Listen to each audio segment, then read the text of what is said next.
Vale, perfecto. Gracias, Pablo, por explicarlo, la verdad que tan bien y resumido, ¿no? Para entenderlo de una forma más comprensiva. Entonces, bueno, os voy a explicar un poco cómo ha sido el proceso de desarrollo del videojuego, que luego os mostraré pues, un avance. ¿Vale? Esta presentación sí que voy a representarla con mucho material visual, ¿vale? Que al final es lo que representa el videojuego, ¿no? Principalmente, bueno, a la hora de construir el videojuego se nos planteó una duda, teníamos el contenido, lo que queríamos contar, pero no sabíamos el cómo. Entonces, entre otras de las aplicaciones dentro del proyecto de Valete Vos Viatores, que puede ser el documental, se nos ocurrió la genial idea de desarrollar un videojuego. ¿Por qué un videojuego? ¿Qué se diferencia del videojuego al documental? Bueno, el documental sí que nos puede dar una perspectiva visual, podemos escuchar entrevistas, pero lo hacemos desde detrás de la pantalla, digamos. El videojuego nos permite introducirnos dentro del mundo y pasearnos por las calles, tener libertad absoluta para hacer realmente un poco lo que queramos, ¿no? Dentro de unos límites, pero podemos desarrollar los acontecimientos que queramos.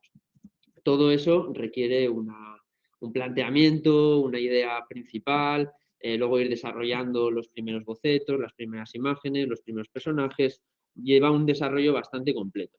Para que os hagáis la idea, el desarrollo de este videojuego lo estamos haciendo con un equipo de 8 personas, en la que comprenden pues, modeladores 3D, como podríamos ser Pablo y yo, incluyen programadores, programadoras, ilustradores, incluyen también técnicos de sonido para sonorizar el videojuego, traductores, o sea, es un equipo muy completo.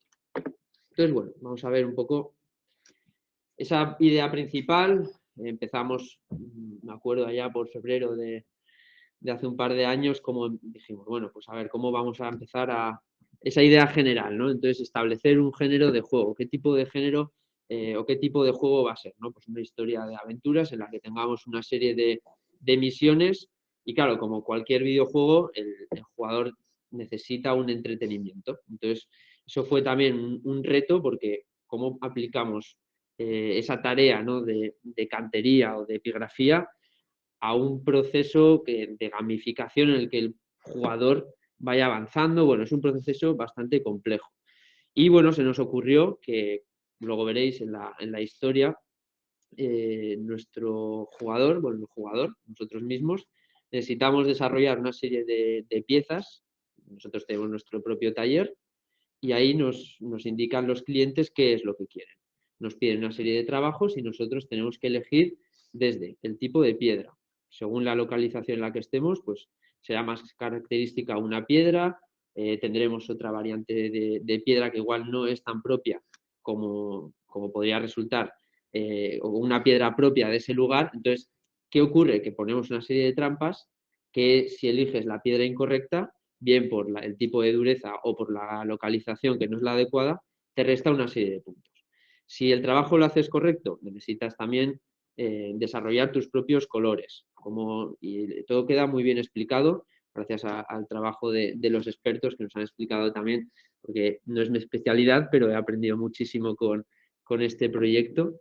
Tienes que desarrollar tus propios materiales de pintura. Necesitas recoger pues, ocre, necesitas recoger virutas de pino para quemar, necesitas coger huevos de los pájaros. Luego con todo eso haces, quemas las virutas, calientas el ocre, coges ocre caliente, mueles con los huevos, creas una pasta y bueno, y al final hay diferentes recetas, hay un libro de recetas con el que vas haciendo los colores. Y gracias a esos colores, pues puedes pintar la pieza.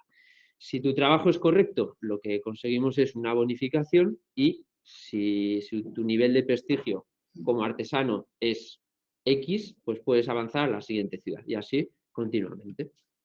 Vale. Bueno, esto es un poco lo que he explicado. Otra de las partes importantes es el desarrollo de un buen guión, una buena historia, una historia que enganche al jugador desde el minuto 1. Y bueno, la historia consiste en nuestro personaje, que es un joven aprendiz de artesanía o de cantería, y su padre es un respetado cantero en el que le va enseñando poco a poco el oficio. Empieza la historia en Roma, tienen un taller bastante potente, se ve que la cosa ha ido muy bien y de repente la cosa se tuerce, tienen que irse de Roma y la siguiente ciudad donde viajan es Burdeos. Entonces van a Burdeos y desde ahí empiezan con un taller más modesto. Y poco a poco, bueno, la historia es bastante interesante, el guión han hecho un buen trabajo, tanto Ana como Izaro han hecho un trabajazo y es un guión bastante impactante. Y luego iríamos a la producción. A la hora de producir, ¿qué necesitamos? Documentación histórica para hacer un juego con un rigor histórico alto. Necesitamos diseñar los escenarios, como ha dicho Pablo, diferentes técnicas. Este es el escenario de la Vía Apia, que es el primero que diseñamos. Y claro, antes de empezar a producir en 3D, que cuesta más tiempo, lo mejor es hacer un pequeño boceto y, pues bueno, con unos cubos ejemplificar pues un poco lo que va a ser la zona. Luego, creación de modelos 3D. Una creación de modelos 3D que según cómo los preparamos podemos intercambiarlos y tener un montón de piezas distintas. Vale, y luego, poco a poco, la creación de ese escenario, de un simple plano con los primeros bocetos, a luego ir reconstruyendo o recreando esas casas, ir colocándolas y poco a poco ir diseñando el escenario. Parece que todos los objetos están puestos ahí como un poco sin sentido, ¿no? Pues para rellenar, pero es curioso porque cada uno de estos objetos está puesto de tal forma que cumplen una función.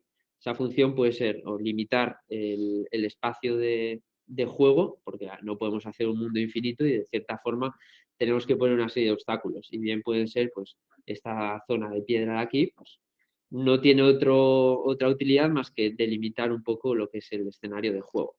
Es un poco como un escenario de teatro. Tienes tu espacio limitado y a partir de ahí te vas moviendo. Este sería un ejemplo de iluminación, que es otro de los aspectos muy importantes para el desarrollo del videojuego. Una iluminación, a mi criterio, la iluminación lo es todo.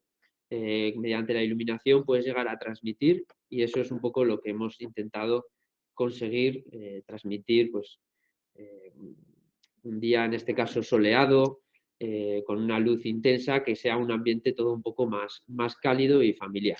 En este caso son las primeras misiones. Entonces, bueno, ya habrá escenarios un poco más nublados en el que la historia se complique. Todo eso va un poco acompañado. Las mecánicas, luego veremos un ejemplo ya dentro del videojuego, diferentes mecánicas. Es lo que hace que el juego sea jugable. Necesitamos una serie de retos y tenemos desde elegir las piedras, elegir las herramientas para realizar la talla, crear las pinturas, la acción de pintar, dialogar con los clientes, darles ciertas respuestas. Bueno, hay una serie de mecánicas que hacen, pues eso, que el videojuego sea jugable. El tema de los personajes. Primero hicimos sobre ya el juego, las imágenes del juego, una serie de representaciones de dónde podrían ir los personajes una vez estén construidos, que es una de las cosas más complejas dentro de un videojuego, el crear los personajes. Entonces tenemos 3 tipos de personajes. Bueno, realmente 2. Con los que puedes interaccionar o generar una interacción que te pueden proporcionar nuevas misiones o simplemente decorativos para ambientar un poco y contextualizar lo que es el escenario. Vale, entonces os voy a mostrar aquí. Vale, sobre todo, me gustaría enseñaros el tema de los personajes, como he comentado. Como primero ubicamos la posición de esos personajes, donde van a estar, pues por ejemplo, en esta tienda va a haber la persona que está dentro de la tienda y luego como dos clientes. Si vemos que está en un espacio correcto y rellena el escenario, perfecto, nos ponemos a diseñarlos. O dentro del taller, ¿qué necesitamos? Pues una persona que esté como trabajando la piedra. Pues vamos a ello. Nos ponemos a diseñarlo y le damos movimiento. Diseñamos nuestro personaje y le empezamos a dar, a ver si se reproduce. Vale, le empezamos a dar movimiento. ¿Vale? De momento una escena básica, así en gris, pero que ya nos ayuda también un poco a sumergirnos dentro de la historia y lo que es el escenario.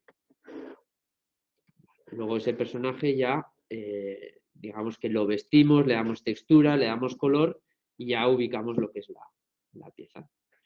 Entonces esto iría dentro del escenario. Es una composición como un puzzle y poco a poco ir rellenando todas las piezas. Vale, bueno, básicamente esto ha sido un poco a modo de resumen. Entonces, os he traído un par de vídeos que vamos a lanzar así como un poco avance de lo que es el videojuego. El primero corresponde a la vía Apia, el primero que vamos a ver, y el segundo ya más específico de los bañales. Ahora hablaremos del segundo. Pero bueno, vamos a ver. Vamos a poner el audio y vamos a poner el primero.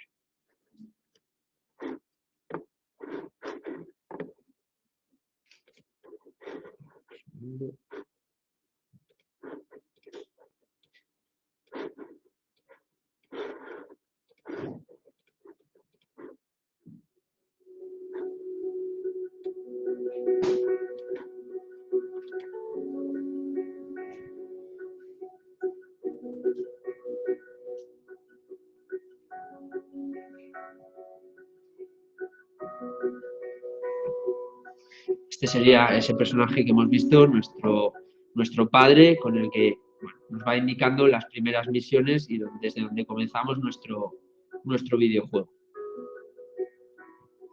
Las primeras misiones es encontrar los primeros materiales para ir desarrollando nuestros colores.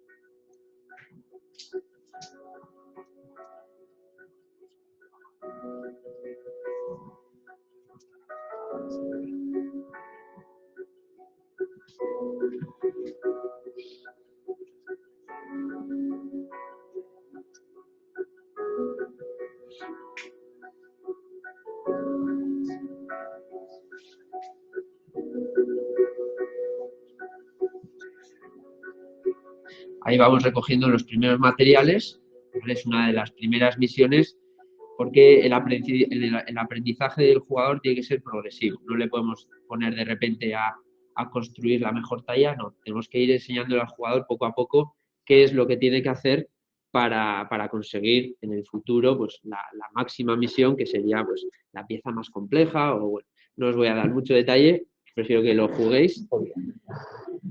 Pero bueno, os voy a enseñar ahora el segundo vídeo, que es más específico de los bañales. Y aparte vamos a escuchar por primera vez, porque esto no lo hemos publicado todavía, lo que es el tema principal del videojuego, lo que es la música principal del videojuego. Entonces, vamos a ver.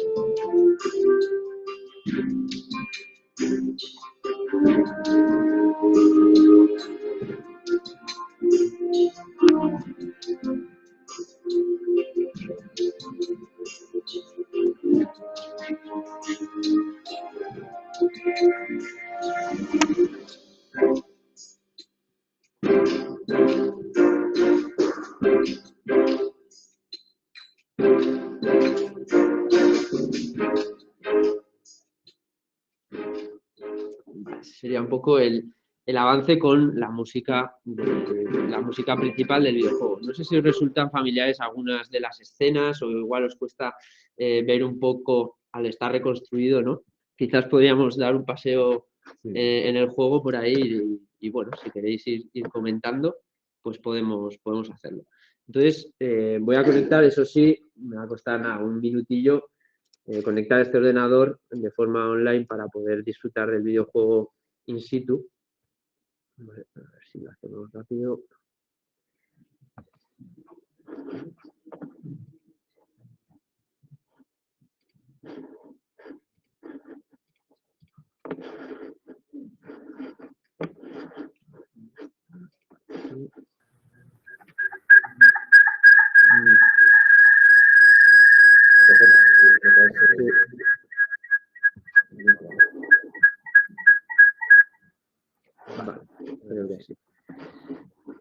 Entonces,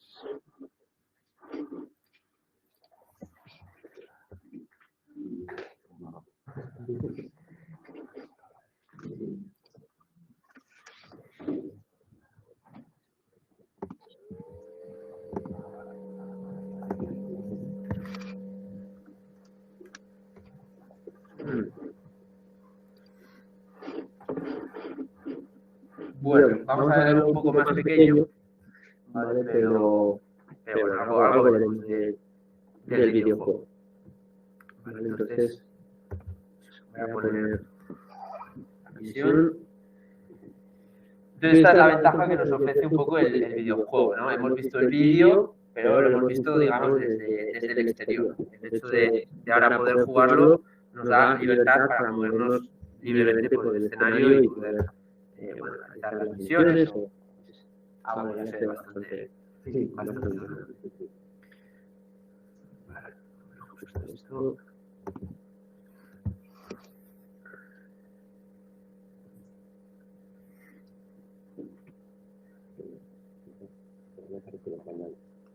Sí, de momento sí. Vale, entonces, bueno, no sé, si quieres comentar, Javier, un poco qué es lo que estamos viendo, pues podemos hacer un tour. Bueno, ahí veis la gran muralla a la izquierda, es la basílica del foro, en el lado oriental, digamos, que sería la biota de la plaza, y luego en el lado occidental, el gran edificio con un tímpano coronando es la curia del foro, y la imagen, digamos, estaría tomada desde ese decumano meridional del foro, todo ese frente de taberna. Alguien me comentaba, no sale el horno. Bueno, el horno no sale porque el foro se está recreando en la fase Julio-Claudia, en la que el foro ni está cerrado por el sur, que se cerrará en época Flavia, ni tiene la escalinata de acceso meridional, que se hará también en época Flavia, ni tiene todas esas estructuras parasitarias, digamos, como puede ser el horno, pero sí que tiene un frente comercial, un frente de tabernas subsidiario al foro en el nivel inferior, en la terraza inferior, que es el que se está viendo en esa secuencia. Con todos los contrafuertes, este sería el lado sur del edificio basilical. Vamos a subir. Y creo que lo reconocéis todos, este es el cardo que sube hacia el pueblo, que tiene además una gran pendiente, es verdad que ha perdido cierto empedrado en la conservación actual y que en cierta medida pasa por el lado norte de la basílica y permite acceder a la plaza por el pórtico septentrional, por el pórtico norte, con ese acceso que veis ahí. Es verdad que en esa calle no han aparecido peregrines de paso de peatones, aunque hay algún apoyo que podría haberlo sido, pero bueno, me parecía que era bueno recrear, tomando el modelo del humano del barrio norte, que está también conservado, que recrea muy bien la gran pendiente que tiene con el caserío, que ahí hemos imaginado que los bañales tendría en esa época. Todo lo que hay al norte de ese cardo, todos estos edificios del lateral derecho de la imagen, no los conocemos, pero es presumible que dado que el foro está en un cruce de calles importante, con una calle donde está la Tinaja, justo por donde sale ese chaval, que es la calle que emboca con la plaza del foro, bueno, para dar una sensación de que el foro está incluido en un espacio urbano. Eso es. Ahora estaríamos accediendo a la plaza por donde se accedió hasta la reforma de época Flavia, que incorporó una escalinata por el sur, es decir, el acceso cruzando el pórtico norte y atravesando el frente de 5 estatuas ecuestres de la fachada norte del foro que se proyectaban hacia el sur, con Cayo César, Lucio César, el emperador Augusto y otras dos que no hemos podido identificar porque no han aparecido los pedestales.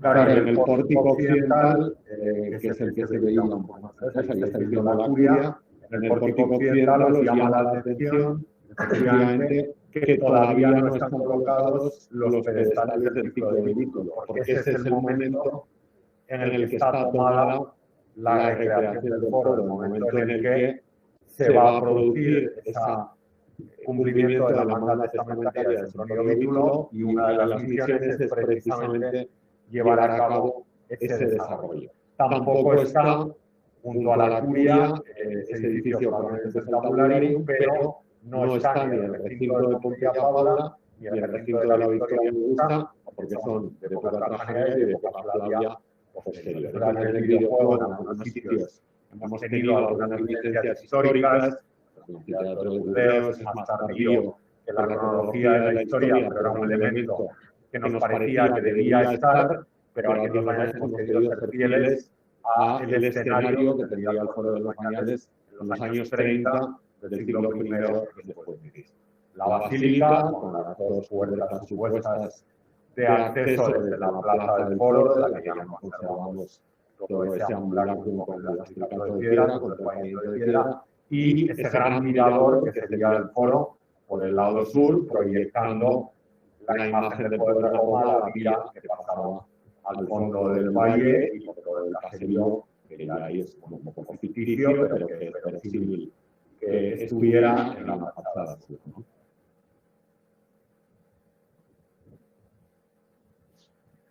Ya entramos en la basílica con las columnas partiendo en dos naves, el tribunal de la de Augusti en la zona norte.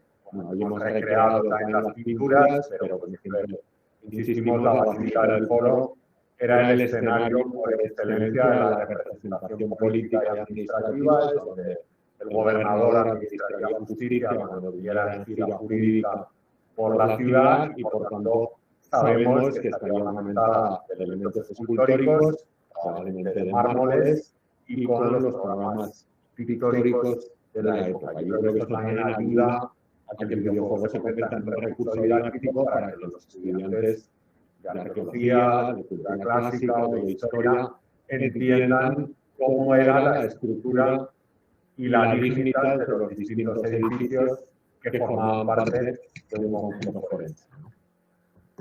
Hemos puesto ahí una oficina también vinculada a la administración, a la caja de sellos. Efectivamente, la caja de sellos que apareció en el decumano del barrio norte, aparece una tapa de bronce, la que está inédita de una caja de sello, que es la que usaban los romanos para sellar y lacrar los documentos. Lo hemos metido en la secuencia con una tabla cerata, una tabla de cera para escribir y una capsa para lo volumina, ¿no? Que da la sensación, bueno, pues, de esas actividades de registro y comerciales y jurídicas que necesitaban un soporte escrito que también forma parte de esa declaración un poco efímera, ¿no? Porque eso, salvo circunstancias extraordinarias, no se nos ha conservado. Vale, si quieres comentar algo más. Sí.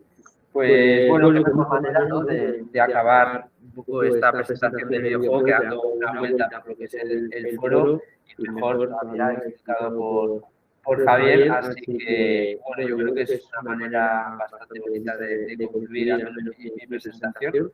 Y nada, pronto tendréis nuevos avances de lo que es el videojuego y espero que os haya gustado.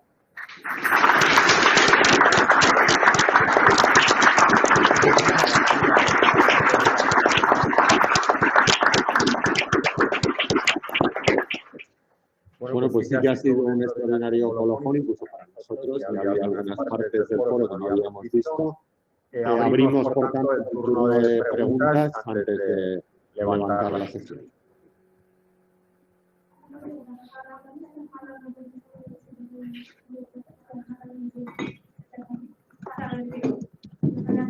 Sí, bueno, yo creo, calculamos que para febrero del año que viene podría estar ya todo jugable.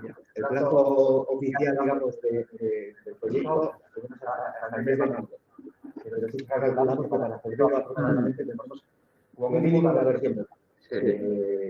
Y ojalá falta algunos detalles sobre que podemos ir pidiendo hasta el mes de marzo.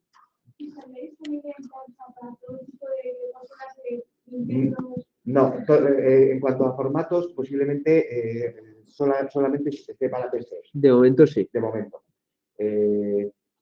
Tenemos que ver un poquito cuál es uno de los aspectos que estamos ahora estudiando, cuál es el nivel de difusión que puede alcanzar. Es decir, en principio, inicialmente inicialmente lo preveíamos difundir solamente en ámbitos académicos, universitarios o escolares, pero vemos que es posible que funcione bien incluso a un nivel comercial amplio, incluso pues, que pueda estar disponible en algún portal de descarga de videojuegos tipo Steam o lo que sea, y veremos incluso quizás si podemos sacar algún rendimiento comercial que nos cubra los costes que no cubre la Unión Europea. Bueno, pues veremos.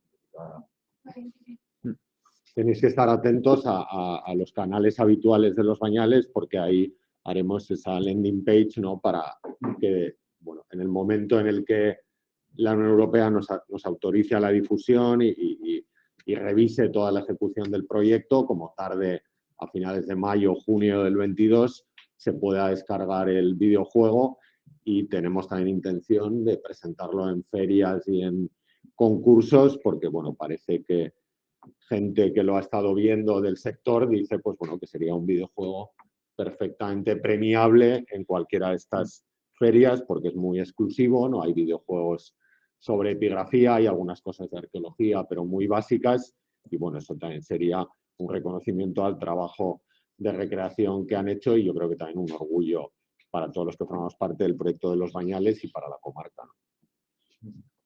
Sí, el otro día se lo comentaba Javier, pero bueno, tenemos que decir a vosotros que, bueno, yo lo he tenido prácticas en un cole y el otro día me llamaba la atención que vino unos trabajos de romanización, como los propios estudiantes creo que la zona del segundo bachiller incluían elementos de los museos virtuales de Santa Cruz y de los bañales en sus presentaciones, ¿no?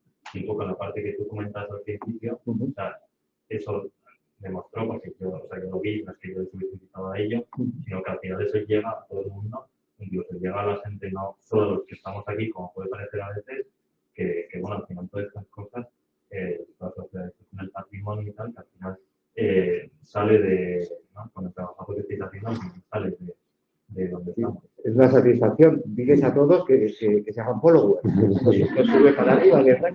Pero en todo caso, el hecho de que lo usen y que lo consulten y que lo utilicen y que de ese rendimiento, de esa socialización, y que se impliquen con ello, ya es una satisfacción y un orgullo. La serie de los vídeos que hemos estado haciendo de Javier, algunos de ellos, acerca de visitas, también demuestran eso. Sí, yo creo que esto es un goteo que poco a poco va calando, que no es inmediato en ningún caso. Alguien lo comentaba en el café, ¿no? Cómo estaban los bañales en 2008, ¿no? Cuando empezamos, que hay mucho trabajo detrás, a veces bastante más del que se ve, pero bueno, que haber manejado esos canales de comunicación en el que se mueve tanto la gente, ese mundo tan global que es Internet, pues permite que en los sitios más insospechados haya alguien escuchando un vídeo que habla sobre una inscripción de los bañales, o curioseando un modelo 3D, o dentro de unos meses jugando a un videojuego que le va a poner sobre su ordenador una ciudad romana de la que quizá pues, no había oído hablar todavía, y que yo creo que con ese recorrido pues, va a ser también un gran banderín de enganche para que la gente venga a conocerla, ¿no? Ojalá que también eso sirva pues, bueno, para mejorar pues, los accesos, la viabilidad de los itinerarios dentro de la ciudad romana, y una inversión mayor en adecuación turística para satisfacer un poco esa demanda que yo creo que, en fin, no creo que sea súper multitudinaria, pero a la que tendremos que estar preparados a partir del momento que el videojuego se difunda, ¿no? Hablando de videojuego, lógicamente parece muy infantil. Yo a mis nietos les compro de cuando uno. Para las personas mayores también va a ser útil y práctico. Sí, yo creo que sí. Es verdad que la palabra videojuego está como muy centrada, o no, parece como muy, muy infantil. Pero bueno, los últimos datos dicen que cada vez más la gente adulta está, bueno, jugando o bueno, disfrutando, ¿no? De lo que es el arte del videojuego, porque nosotros sí que lo consideramos como un arte más, no como algo así de jugar, pasarlo bien. Bueno, también lo pasamos bien, pero podemos aprender con ello. Y bueno, uno de los desarrolladores es del vicepresidente de la Asociación Española de Videojuegos, y ese que nos ha proporcionado esa información de, bueno, ellos la han contrastado, de que cada vez la gente adulta está jugando más. Entonces también puede ser una herramienta bastante útil, no solo para los, bueno, al público joven, sino para un público más adulto. Fernando. Para los que no sabemos latín, ¿qué significa Valete Viatores y por qué ese nombre? Muy buena pregunta. Bueno, Valete Viatores es una expresión latina que aparecía en algunas inscripciones funerarias, significa hasta luego caminantes, y es una manera que en los textos latinos funerarios tenían de establecer un diálogo entre la inscripción y el viator, el caminante que pasaba, por ejemplo, por la Vía Apia y veía ese rótulo en el que en cierta medida la inscripción se estaba despidiendo del caminante, ¿no? Entonces, bueno, como el proyecto, tanto en el audiovisual como en el videojuego, está articulado como un viaje de Portugal a Roma y un viaje de Roma a Occidente, nos pareció que esa expresión, que no está atestiguada en ninguna inscripción de la zona de momento, pero que es bastante frecuente, Vale Viator o Valete Viatores en plural, pues bueno, podía dar título a ese viaje a través de las inscripciones en el occidente romano, que es el subtítulo en inglés del proyecto que presentamos en mayo de 2020 y que obtuvimos en noviembre de ese mismo año y que ahora estamos desarrollando.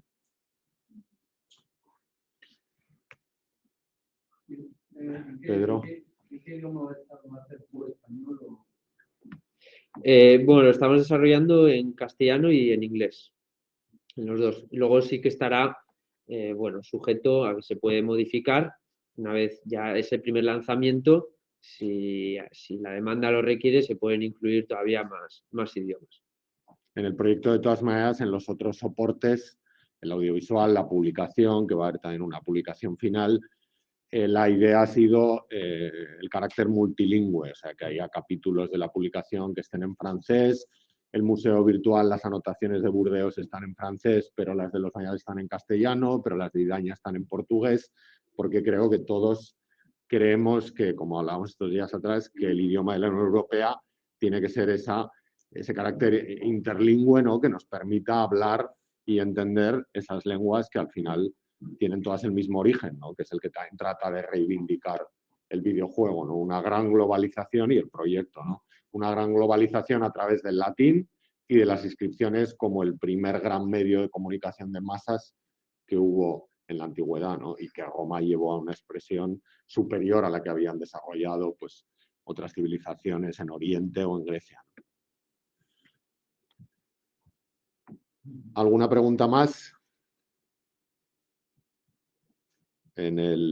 Los que lo están siguiendo online tampoco tienen preguntas.